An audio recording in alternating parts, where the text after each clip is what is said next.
میرے بھائی، میرے دوست، آج مجھے اور آپ کو غور کرنا پڑے گا، مجھے اور آپ کو اپنے شب و روز کا مشاہدہ کرنا پڑے گا۔ کہیں ایسا تو نہیں کہ میں اور آپ بھی اپنی زندگی اسی غفلت کے اندر گزار رہے ہیں جس کے بارے میں قرآن کہہ رہا ہے کہ الہاکم التکاثر، کہ اس کثرت کی طلب نے تمہیں ہلاکت میں مبتلا کر دیا، اس مال اور دولت کی طلب نے تمہیں اللہ کے ذکر سے غافل کر دیا،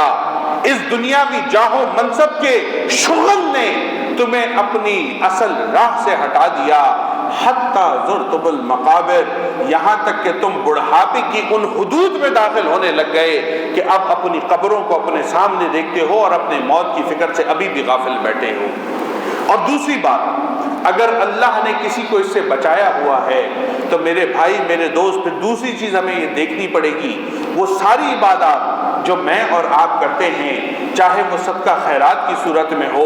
وہ زکوٰۃ کی ادائیگی کی صورت میں ہو، وہ حج کی ادائیگی کی صورت میں ہو، وہ عمرے کی ادائیگی کی صورت میں ہو، یا اور کسی انداز میں ہم اپنا مال اور اپنی چیزوں کو خرچ کرتے ہیں اور دل میں یہ ہوتا ہے کہ یہ اللہ کی رضا کے لیے ہے، مجھے اور آپ کو یہ مشاہدہ کرنا پڑے گا کہ کہیں ایسا تو نہیں اس میں اللہ کی رضا کے بجائے ہمارے نفس کی چاہتیں غالب آ رہی ہیں۔ کیونکہ شیطان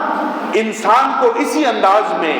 دھوکے میں ڈالتا ہے کہ وہ بعض اشیاء کو عبادت سمجھ رہا ہوتا ہے، بعض چیزوں کو نیکی سمجھ کے کر رہا ہوتا ہے، لیکن حقیقتاً ریاکاری، دکھاوا اور دنیا کے اندر لوگوں میں اپنی شہرت کی طلب کے اندر وہ ساری کی ساری نیکی، وہ سارا کا سارا تقوی جو وہ بظاہر لوگوں میں کر کے دکھا رہا ہوتا ہے، حقیقتاً اس کو اللہ کی رضا سے مزید دور کر کے اللہ کے قرب کی منازلوں سے مزید دور کر دیتے ہیں۔